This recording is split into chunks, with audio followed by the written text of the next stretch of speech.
Welcome everyone, I'm Dale and this is Cinema Historia. A greenhouse spaceship, a cancelled mission, and a crew member hijack. This week we're going back to 1972 for a science fiction film called Silent Running, starring Bruce Dern, Cliff Potts, Ron Rifkin, and Jesse Vint. And this is directed by Douglas Trumbull. So, where does our story begin this week? Well, our story begins in the future on planet Earth. All plant life on Earth has become extinct from an unexplained cause.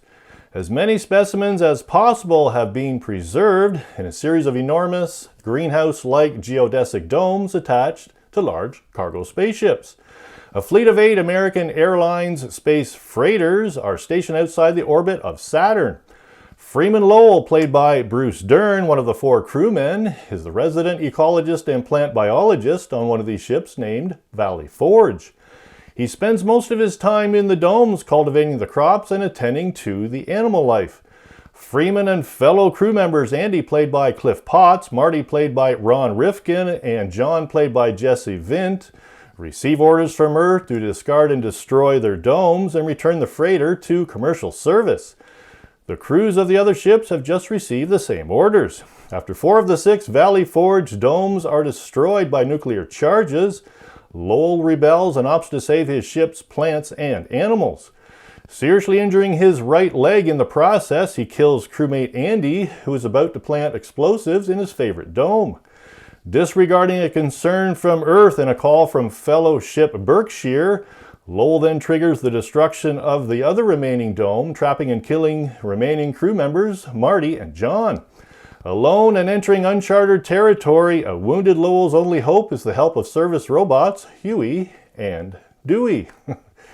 So, does Earth send a rescue ship into dangerous territory? Does Lowell recover from serious injuries and with the help of Huey and Dewey save the last forest dome? Or does a premature explosion send Valley Forge into a risky course through Saturn's rings? Released on March 10, 1972, this film received 2 award nominations. A 1972 nominee grand prize for director Douglas Trumbull at the Averia's Fantastic Film Festival, and a 1973 nominee Hugo Award as well for Douglas Trumbull. With a 71% rating from the film critic Rotten Tomatoes, Roger Ebert awarded the film his highest rating of 4 stars, and praised Bruce Dern as a very good, subtle actor. Variety claimed excellent special effects and a broadly entertaining script. Los Angeles Times praised the film, stating a solid and well-disciplined film in the sci-fi genre. And the Washington Post called the film the most original and interesting science fiction melodrama since Planet of the Apes. I would agree with that. One of my favorites as well, and I think you would enjoy this movie. And our trivia question this week: was a ship's name in our film based on a ship in real life? Was a ship's name in our film based on a ship in real life? So, a little more history and the answer to our trivia question coming up next.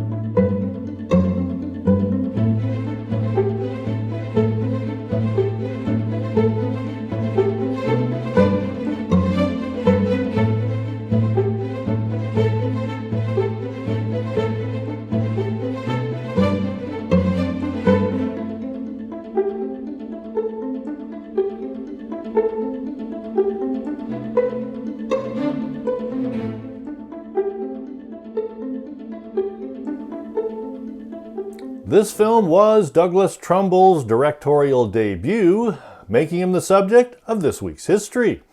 So, Douglas Trumbull was an American film director and special effects supervisor who pioneered innovative methods in special effects. Born in Los Angeles on April 8, 1942, his father was an aerospace engineer who had briefly worked in Hollywood creating visual effects for the 1939 movie The Wizard of Oz. Although his mother was an artist, as a child he liked to construct mechanical and electrical devices such as crystal set radios and enjoying watching alien invasion movies. Technical drawing at El Camino Junior College and joining the Screen Cartoonist Guild led to a job at Graphic Films, which produced short films for NASA and the Air Force. The small graphic arts studio produced a film called To the Moon and Beyond, for which Trumbull painted a rotating spiral galaxy onto a custom-built dome. Groundbreaking at the time, it caught the attention of director Stanley Kubrick, who was beginning work on the project that would become the 1968 sci-fi epic 2001: A Space Odyssey. Kubrick hired Trumbull and flew him to London for the production of 2001. Returning to Hollywood, Trumbull set up his own company and bid on the job to produce special effects for the 1971 science fiction film, The Andromeda Strain. Trumbull's participation and success from this film set him up to direct Silent Running, which was to be distributed by Universal Pictures. Trumbull returned to creating special effects, most notably the 1974 disaster film, The Towering Inferno, a huge commercial hit. In 1975, Trumbull turned down an offer to provide the special effects for George Lucas's Star Wars due to other commitments. But in 1977, he contributed effects to Close Encounters of the Third Kind and visual effects for the 1979 sci-fi Star Trek: The Motion Picture. In 1981, Trumbull directed the special effects for the Ridley Scott film Blade Runner, and in 1983 directed the sci-fi film Brainstorm, among many other projects. With a career spanning from 1964 to 2021, Trumbull was inducted by the Science Fiction Hall of Fame in 2010 for his stature as an innovative master of special effects. He has been nominated for Academy Awards on 3 occasions and has received the American Society of Cinematography's Lifetime Achievement Award. Well done, and I can see why. He adds a lot of human interest to this film, including the drones, Huey and Dewey. And the answer to our trivia question this week was a ship's name in our film based on a ship in real life. Yes, the name Valley Forge came from the aircraft carrier USS Valley Forge. Not only was the ship's name used, but the ship as well. With just over $1 million film budget to save money on set construction, the decommissioned Valley Forge was used to accommodate 8 different interior sets. With no running water or electricity, problems had to be overcome to accommodate a staff of over 100 people.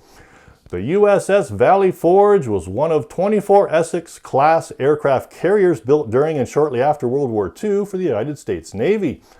Valley Forge was awarded 8 battle stars for the Korean War, 9 for the Vietnam War, and 3 Navy unit commendations for service between 1946 and 1970. After 8 months of filming Silent Running while at Long Beach, the ship was sold for scrap in 1971. I'd like to give out a big thank you to my new subscribers this week and to everyone taking the time out of their busy week for my channel. Thanks for watching, everyone. I hope to see you back next week.